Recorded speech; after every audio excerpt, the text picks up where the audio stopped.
Morning with Farah.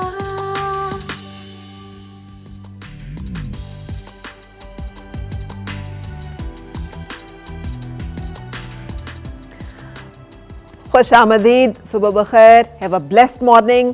और मिलते हैं जनाब अपने मेहमान से।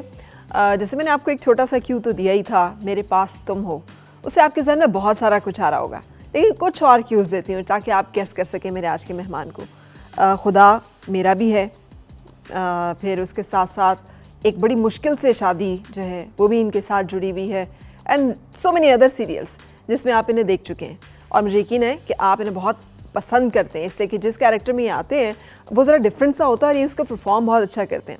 सो आज हम मिलने जा रहे हैं वेरी टैलेंटेड फुरकान कुरैशी से। अस्सलाम वालेकुम, हाउ आर यू फुरकान? आइए। Thank you. वैसे माशाल्लाह 6'3", हाँ जी 6'3 and 6'5 विद जूतास। 6'5 विद जूतास, वेरी गुड। तो ये तो बड़ा मुश्किल है हीरोइंस के लिए मैच करना। कितनी की लंबी वो हील पहने तो आपके साथ हाँ, match वो हो नीचे पाओगे? कुछ रखना पड़ता है, एप्पल बॉक्स वगैरह, तो उस पे खड़ी होती है तो होता है। तो ये रूटीन आपके लिए मतलब हाँ, okay मेरे लिए है। तो प्रैक्टिस है। हाँ ठीक है, okay, please have seat. you, thank you very much. कुछ सीक्रेट भी बताइए, आजकल ये इतना लंबा कट जो है बड़ा रेयर है हाँ जी। मदर्स के लिए, कि कैसे क्या खाया आपने बचपन में कि माशाल्लाह यू आर वेल हाइटेड। वो आई थिंक फरा वो वही है, या तो आप लंबे हैं या नहीं हैं, you can't do anything about it. It's genes या आप हाँ, समझते जीन्स हैं? का ही है मेरा ख्याल है। ठीक है। कि आप कुछ ऐसा कर नहीं सकते जिससे आप लंबे हो जाएं, ना आप ऐसा कुछ कर सकते हैं जिससे आप छोटे हो जाएं। So, ये आपके हाथ में नहीं है। ये बिल्कुल सही है। मेरे दो बेटे हैं माशाल्लाह, अच्छा। उनमें से एक जो है बहुत लंबा है जी। और दूसरा जो है छोटा है। जी। तो वो एक ही पेरेंट्स के बच्चे हैं, लेकिन उनकी हाइट्स में डिफरेंस है। फर्क है। जेनेटिकली कुछ चीज़ें अल्लाह ताला जो है वो तय Absolutely, करते हैं। हाँ। But how you feel about it? Because आजकल जो हमारे बच्चे हैं, ये जनरेशन है, वो इतने हाइटेड नहीं है, जी। सो उनमें वैसे ही बड़ा अपना आप मुनफरिद लगता होगा स्कूल में, लेकिन खासे टारगेट होते होंगे आप। अब हाँ, मैं जब 19-20 साल का था तो मैं पहुंच गया था, 6 फुट का हो गया था मैं। अच्छा। तो I was the tallest kid in the class. तो फिर सबसे पीछे? सबसे पीछे होता था मैं, हाँ। तो वो फिर लेकिन हाइट का मुझे ऐसा लगता है पर्सनली कोई इतना वो नहीं है। आप यहाँ है सब, हाँ, कॉन्फिडेंस सारा दिमाग में होता है। ओके। कितने भी आप छोटे हों, क्या फर्क पड़ता है? हाँ, फर्क तो नहीं पड़ता, मगर कुछ चीज़ें ज़ाहिर है कॉस्मेटिकली अच्छी, सॉरी विजुअली अच्छी लगती है। हाँ, कुछ चीज़ें अल्लाह ताला, अभी मैं ओपनिंग में भी जिक्र करी थी, कुछ चीज़ें अल्लाह ताला ने हमें खास तौर पे दी होती हैं ना, हमारी ब्लेसिंग्स होती हैं। जी। So we need to count those blessings and we also have need to have gratitude, के शुक्र भी करें और याद भी हाँ, रखें कि अल्लाह ने दिया बिल्कुल है, लेकिन इस पे कोई अकड़ नहीं है। हाँ, ये कि बड़ी जी अच्छी हम लंबे हैं तो हम ज्यादा अक्लमंद हैं, ऐसा कुछ नहीं है। मतलब बस वैसे लंबे लोगों के बारे में कहा जाता है कि थोड़े बेवकूफ घुटने में होते हैं। हाँ, बिल्कुल, ये सच है। मैं अपने बारे में बिल्कुल ये कब एहसास हुआ? नहीं, जाहिर है थोड़ा हम्बल होके चलना पड़ता है, क्योंकि वैसे ही आप जब आप लंबे होते हैं, आप ह्यूज होते हैं ना, तो इंटिमिडेटिंग होते हैं, तो लोग बेवजह आपसे घबरा जाते हैं, तो आपको एक्स्ट्रा हम्बल होके बड़ा तरीके से बात करनी पड़ती है ताकि उनको एहसास हो कि नहीं है, बिल्कुल एरोगेंट नहीं है। तो मैं भी यही करता हूँ, कोशिश ओवर एक्टिंग करता हूँ कि नहीं यार प्लीज कोई बुरा ना मान जाए। नहीं, ये बड़ी अच्छी कोशिश है। आई विश के सारे लोग हम जो है कोशिश करते रहें और इसमें चलते रहें। बिल्कुल। अच्छा, कैसे भी मीडिया की तरफ आना हुआ, वालिद तो बैंकर थे, सो आई एम श्योर के डॉक्टर बनो, इंजीनियर बनो की रट आपके पीछे भी ज़रूर लगी होगी, या कोई वालिदैन की फरमाइश होगी कि ये करो। हाँ, नहीं, ऐसा फरमाइश कोई नहीं थी, लेकिन उनको ये था कि जस्ट इतनी एजुकेशन आप कर लो कि आपको सही गलत का थोड़ा आइडिया हो जाए, और उसके बाद प्रोफेशन आप चूज़ कर लो। ये बचपन की बातें थी, लेकिन फिर कुछ ऐसे मसले हुए कि मैं चूज़ नहीं कर पाया कि मैं क्या करूं। ये तो एक्टिंग या मीडिया में इसलिए आया बिकॉज मुझे ऐसा लगा कि शायद इस फील्ड में मैं थोड़ा सा बेहतर कर लूँगा, बिकॉज नौकरी करने के लिए तो डिग्री की ज़रूरत होती है। हाँ। वो मेरे पास थी नहीं।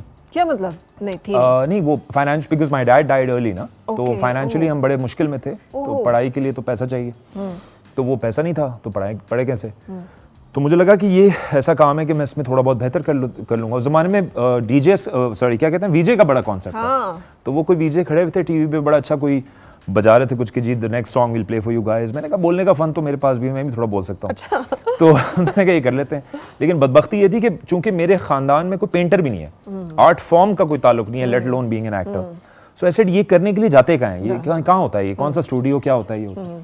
तो बड़ी बदबख्ती, इधर उधर जाना, ये करना वो करना, अजीब अजीब लोगों से काम मांगना। What a struggle then. फिर तो बहुत टकरे मारी होंगी। हाँ, जो यहाँ तो लोग इस रास्ता भी सीधा नहीं बताते कि कहाँ जाना है, तो कहाँ ये कि आपने अपने करियर का किसी से काउंसलिंग या गाइडेंस लेनी हो। और फरा ये भी है कि पावरलेस लोग ना, वो ज्यादा, मसला ये जिसके पास इख्तियार नहीं होता ना, वो ज्यादा वो होता है कि मैं बताता हूँ तुम्हें।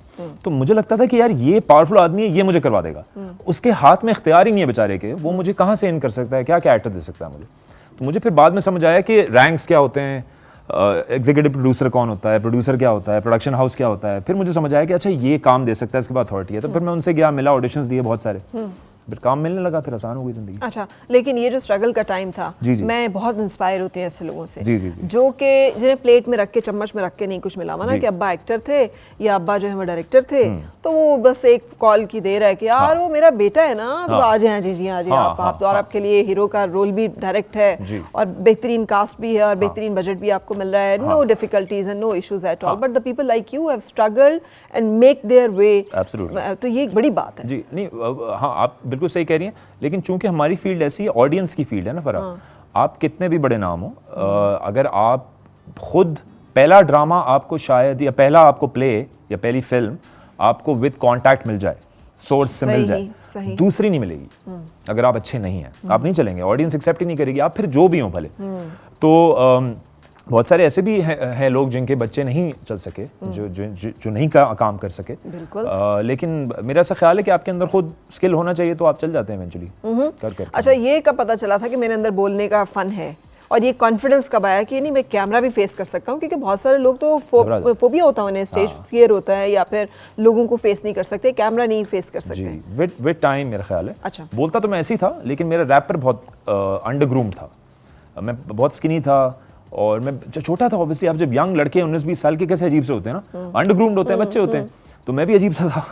तो मैं बोलता ऐसे था, तो लोग बोलते थे कि बात ऐसे करता है, ये किस चीज से आवाज निकल रही है, तो हम इसको प्लेस कहाँ करें? अगर हीरोइन के ऑपोजिट प्लेस करेंगे और ये धमकी लगाएगा विलन को, तो विलन तो हंस पड़ेगा ना कि अच्छा भाई तू बंदा, सॉरी यार मतलब।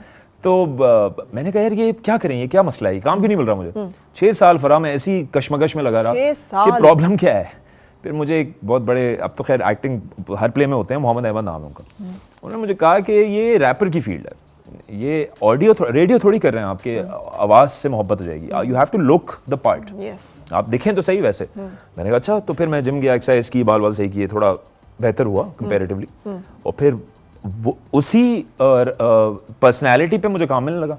ठीक है, मैंने कहा ये क्या हुआ, वो पता चला कि वो जो दिखता है वो बिकता है वाला कॉन्सेप्ट है। So if you look better you will get work, and obviously you have to be talented and have the ability to speak and the blessings because कोई ना कोई चीज, दुआ, कुछ ना कुछ एलिमेंट ऐसा होता है जो बियॉन्ड अस होता है। मेहनत तो हम पता नहीं कहाँ करते हैं। मैं हमेशा से मानती हूँ, अब तो बहुत मानती हूँ कि हमारे बस में हो तो हम में से कौन है जो नहीं चाहेगा कि चांद पे भी चला जाए और वगैरह वगैरह। हम कर नहीं पाते, हम वही कर पाते हैं जो कि हमारे लिए नसीब वो एंड में तो जी वही है जी, वो आप कुछ उल्टे लटक जाएं, आप कुछ भी कर लें, आप बॉडी के आप कुछ भी कर लें, आप अगर नहीं लिखी हुई तो जरा माजरत के साथ। लेकिन फरकान, ये जो 6 साल की स्ट्रगल का टाइम है, यंग बॉय, जैसे आपने फाइनेंशियल प्रॉब्लम्स का जिक्र किया, कोई पीछे सिफारिश भी नहीं है, कोई आपके लिए रास्ता बनाने वाला गॉड फादर भी नहीं है, कोई बहुत स्टेटस भी नहीं है सोशल कि आपके बस आप दरवाजे खुल जाते हैं एक नाम से, तो then you are not depress, और आप कभी फ्रस्ट्रेटेड नहीं हुए या मायूस नहीं हुए, या आपने लाइनें नहीं चेंज की कि ये नहीं है वो कर लेते हैं, वो कर लेते हैं? मैं बताऊं, मैं आपको जो ये कहते हैं ना डिप्रेस्ड, आजकल बड़ा कूल हुआ है वर्ड। सर मजदूर को कभी हुआ है डिप्रेशन? कभी जिंदगी में नहीं हुआ। अगर आपको पता है कि आप सर्वाइवल मोड पे जब आप होते हैं ना, तो आप, मेरा नहीं ख्याल कि आप डिप्रेस्ड होने का आपको टाइम होता है, क्योंकि आपने करना होता है। अगर आपने करना हो और आपको पता हो कि ये होना है, तो फिर आप सैड हो, अफोर्ड नहीं कर सकते सैड होना। Grief is always afforded. अगर आप बैठ के रो रहे हैं कहीं, तो उसका मतलब अफोर्ड कर सकते हैं, पंखा वंखा चल रहा है, कोई कूल माहौल है, तो आप बड़ा अफसोस कर रहे हैं। आप मजदूर को भी देखा आपने रोते हुए रो रहा है, वो तोड़ रहा है, उसको रात को रोटी खानी है, तो वो रो देगा तो रोटी कैसे खाएगा? खाली पेट तो आंसू भी नहीं आ रहे ना। सो ये सारी अफोर्डेड जुमले होते हैं कि जी आप सैड थे, अगर मैं था तो क्या, उससे क्या होता? नहीं, मतलब, लोग होप लूज कर देते हैं, स्ट्रगल नहीं करते, तो सुसाइडल हो जाते हैं, कहते हैं यार, या फिर क्रिमिनल हो जाते हैं, वो कहते हैं ये मैं उसके पास है, मेरे पास क्यों नहीं है, वो गलत लाइन पे चले जाते हैं। ईमान और अकल की कमजोरी है ये, और कुछ नहीं है। अगर आपका ईमान स्ट्रांग हो, अकल थोड़ी सी कम भी हो चल जाएगा, ईमान अगर आपका बहुत सॉलिड हो ना, तो ये सारा फेज है, एक बुरा फेज है, फिर अच्छा आएगा, फिर बुरा आ जाएगा, फिर अच्छा, तो कोई मसले की बात। So how you became so strong in faith? ये कहाँ से आया? यंग बॉय 18-19 साल का जो शोबिज़ में स्ट्रगल कर रहा है। शोबिज़ हर फील्ड मुश्किल होती है दुनिया की, लेकिन शोबिज़ एक ज़रा ज़्यादा टफ एंड मुश्किल, क्योंकि आपने किसी और फील्ड में एक दफ़ा इंटरव्यू देना है, आपकी नौकरी लग जाती है। यहाँ रोज़ देना है आपने, कि आपने हर रोज़ बताना है कि नहीं I am good, I am all right. Audition के टाइम पे मैं एटलीस्ट आपको बता, बस आई डोंट नो, वो मुझे एक और मैंने कहीं इंटरव्यू दिया, तो उसने मुझे ये पूछा कि how did you know that something is going to happen 6 years down the line? I said don't know, this is God.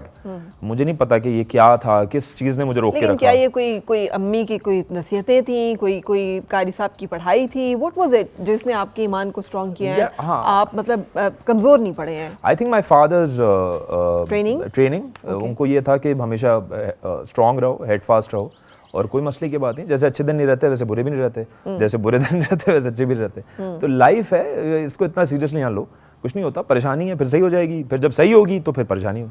तो अंग्रेजी में कहते हैं ना, if the world finally understands you, don't worry, this shall too pass, and if you think the world is not understanding you at all, don't worry, this shall too pass. तो सब गुजर ही जाना है, तो परेशानी आएगी फिर। ठीक है, कभी ये फील हुआ कि डिग्री नहीं है या मैंने बहुत पढ़ा नहीं, तो उसकी कोई कमी आपको महसूस हुई हो जिंदगी में? नहीं, मैं चूंकि मेरा स्कूलिंग बहुत अच्छा हुआ है, मैंने बाहर भी पढ़ा हुआ है, मतलब स्कूल मैंने बाहर श्रीलंका में पढ़ा हुआ है। मेरे फादर बैंकर थे, तो उनका क्या कहते हैं बाहर जाने को, पोस्टिंग हुई थी, तो मैंने बाहर स्कूलिंग की है, मैंने यहाँ भी अच्छी स्कूलिंग की है, तो मेरी स्कूलिंग बड़ी स्ट्रॉन्ग थी। ठीक है, लेकिन हाँ, नौकरी लेने के लिए डिग्री आपको चाहिए थी। अब बड़ा कूल कहते हैं ना ये बात कि जी डिग्री की जरूरत नहीं है, उस जमाने में डिग्री चाहिए थी दोस्त। आपसे कोई ये थोड़ी था टिकटॉक का थोड़ी था 2009 में, तो उस जमाने में चाहिए था, and I did not have it, but I had the personality, so I said okay. मतलब I am not being arrogant, Allah माफ करे, लेकिन मुझे लगा कि इस पर्टिकुलर फील्ड में शायद कुछ हो सकता है, बिकॉज यहाँ लिखत पढ़त की इतनी जरूरत नहीं होती, कोई भी कुछ भी कर सकता है अगर उसके अंदर स्किल हो। ये एक और तरह का स्किल है जो कि डिग्री बाउंड नहीं है, डिग्री से नहीं आता। किसी आर्टिस्ट से थोड़ी आप पूछते हैं कि आप बैचलर्स इन व्हाट हैं, तो उनको खुश होते हैं आप देख के। अच्छा, ये जो क्लिक करना है अगेन कि आप आ गए इंडस्ट्री में, आपको मौका मिलना शुरू हो गया, बट एक क्लिक होता है कि जब लोग आपको कास्ट करना शुरू कर देते हैं, आपका काम जो है अप्रिशिएट होना शुरू हो जाता है। व्हाट अबाउट दैट, वो कैसे हुआ? अच्छा फरा, वो बड़ा अजीब सा मेरा प्रोसेस रहा है, ये मुझे खुद भी समझ नहीं आई। मैंने बचपन में प्ले किया, उसका नाम था ड्रीमर्स। 2009 में। बचपन का क्या मतलब है, क्या मतलब I was 20 years old. 20 years, right, ठीक। तो 2009 में मैंने प्ले किया, तो वो था ड्रीमर, 21 था मैं, हाँ, तो मैंने किया ड्रीमर्स से मैं हुआ हिट। ठीक। अब इतना हिट हो गया कि यूनिवर्सिटीज में जब मैं जाता था तो वो लोग चीखते थे मेरा नाम, आगा नाम था मेरे कैरेक्टर का, तो आगा आगा करते थे। अब मैं कह रहा हूँ ये पहचान रहे हैं, ये काम क्यों नहीं दे रहे मुझे? यही मुझे तो ये लगे, इंसान को ये लगता है ना आप मशहूर हो गए अब आपको काम मिलेगा जी। नहीं ऐसा जरूरी नहीं है कि आप मशहूर हो गए आपको काम मिलेगा, नहीं। यहाँ तक कि एक फिल्म का ऑडिशन था, मैं मशहूर हूँ जी, एक फिल्म का ऑडिशन था, बहुत 2013-14 की बात है, ड्रीमर्स हिट हुआ था। मैं गया और मैं जाके लाइन में लग गया ऑडिशन के, तो जो आगे वाला बंदा है ना वो मुझे देखता है और वो पीछे मुड़ता है और वो एकदम मुड़ के देखता है, वो कहता है अरे, वो निकालता क्योंकि सेल्फी करता कौन, वो कहता है ऑटोग्राफ। मैं क्या बताऊं उसको कि मैं भी उसी लाइन में खड़ा हूँ जहाँ ऑटोग्राफ। अरे मैंने कहा अल्लाह मियां क्या हो रहा है, क्या कर रहे हो, मतलब एक बार कर लो ना, या शोहरत दो। मैं हमेशा ये बात कहता हूँ कि अल्लाह मियां कभी भी किसी को शोहरत दे तो साथ में पैसा जरूर दे। आमीन आमीन। बगैर पैसों के शोहरत नहीं चाहिए बॉस, अफोर्ड ही नहीं हो सकती। नहीं, सिर्फ पैसा दे दो। I want to be the most unknown person in the country, millionaire unknown, it's okay, but I don't want to be the most famous मुश्किल में इंसान, बिकॉज लोग फिर अजीब हो जाते हैं, बोलते हैं यार हम क्या करें, लुकअप कर रहे हैं और आप मुश्किल में हैं तो बड़ा प्रॉब्लम हो जाता है। ये एक गलत रविश है वैसे हमारे मुआशरे में।